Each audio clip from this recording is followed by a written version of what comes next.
Hello, welcome to the TBW interview. Today we are interviewing Joe West, and I'm Josh Copley. I'll be your host. Joe is one of our riders, and actually one of my more regular training partners on a Sunday. He always kicks my ass up and down the Surrey Hills, as he did on Sunday. But Joe, introduce yourself, please. Joe, I'm 24 and I'm from Surrey. I'm from Ashford, Surrey. Very nice. So what got you into cycling and why do you cycle? It's probably a good 6 or 7 years ago. I was quite overweight. It comes out by accident, really, though.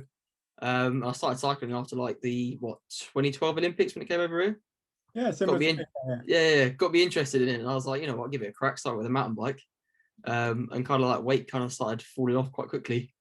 I kind of thought, you know what, this is keeping up fitness and stuff like that, and it's good fun, to be fair. Fair enough. How did you go from kind of that point to joining TBW? What were the steps?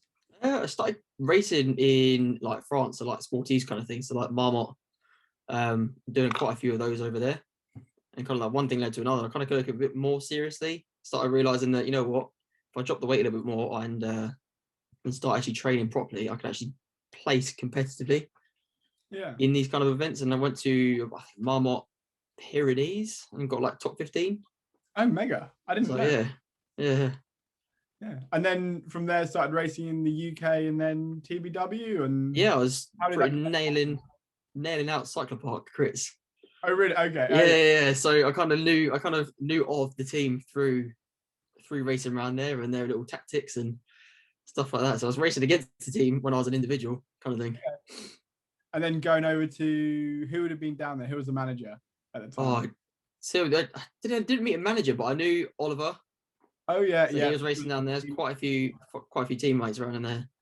Okay. No, he's a good lad, Oliver. I'm sure I raced against you one day down there. Pretty sure of it.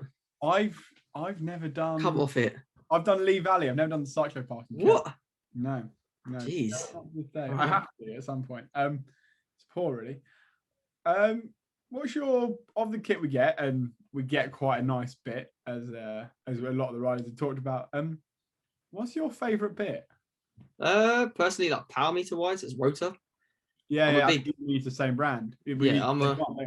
Yes, we do. Yeah, I'm a big fan of anything kind of power related. I love looking at numbers, progression of numbers, stuff like that, and it's really just the whole stiffness. Overall readings are pretty accurate in terms of that, and you haven't really got to calibrate it like every single ride, which is just a massive bonus to me. Whereas other ones you have to calibrate them every single time you go out. Have you got the newer direct mounted one where it mounts on the? So I've got the single lot of chain rings, so they're kind of like machined together, I guess. CNC. I'm not sure. Yeah, we got the same ones. Yeah. So they literally just direct mount on there, and the stiffness on those is unreal.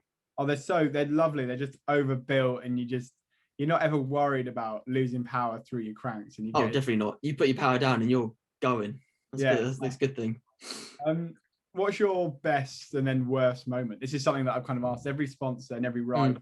And it's quite a nice, interesting one to have a look at where people's perspectives are. Oh God, probably the best moment on a bike was probably Marmot. Everything just flowed. I felt good from the gun, and it was one of those ones where everything you hit the climb and you're done, you set a rhythm and you're solid, really. I can't remember.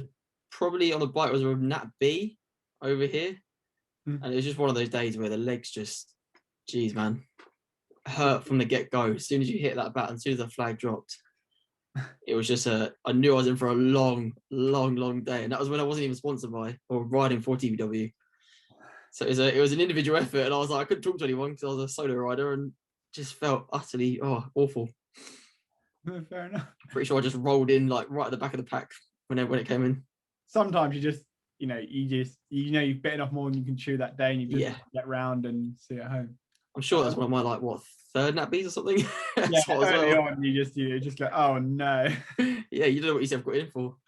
So kind of outside of cycling, or something a bit more interesting about you away from the sport, we've always talked about what you do for work when we're out riding, but it'd be quite nice to fill people in on that, because I think that's quite interesting. Yeah, so I basically love photography outside of cycling and stuff like that, and kind of one thing led to another, and took up a job down in Kent, when I take basically an automotive photographer, where I take pictures of either cars for sale, Instagram, stuff like that. I run their social media platform.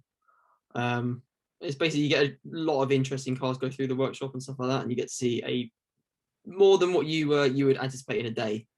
So anything from like Lamborghini to Ferrari, Bentley, So kind of Range Rover. we were talking before about what you saw today. So what were the cars you saw today? So I had a Macan in like a Porsche. I had a Ferrari 458.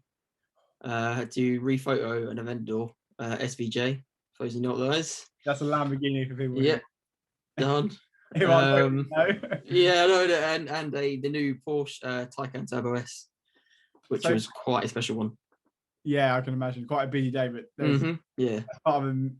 I don't know, how many hundreds of thousands of pounds worth of cars did you photograph today? Then must be. It's probably about a good 400,000, maybe. Yeah. Like sitting. Yeah. I mean, beautiful things to see. Oh, you do. It's nice to just drive them and stuff like that, and just see what they feel like. Being behind the wheel. Yeah. Because you're 24, aren't you? So not many 24-year-olds get to do that. No, exactly. No, like not many 24-year-olds get to like insured, let alone sit behind a car and drive it down the road. Yeah, exactly. So it's quite nice. Exactly. Anyway, Joe, lovely catching up, lovely interview, nice getting to know you a bit more. Hope our audience like it. Yeah, no, thank you. Cheers, Josh.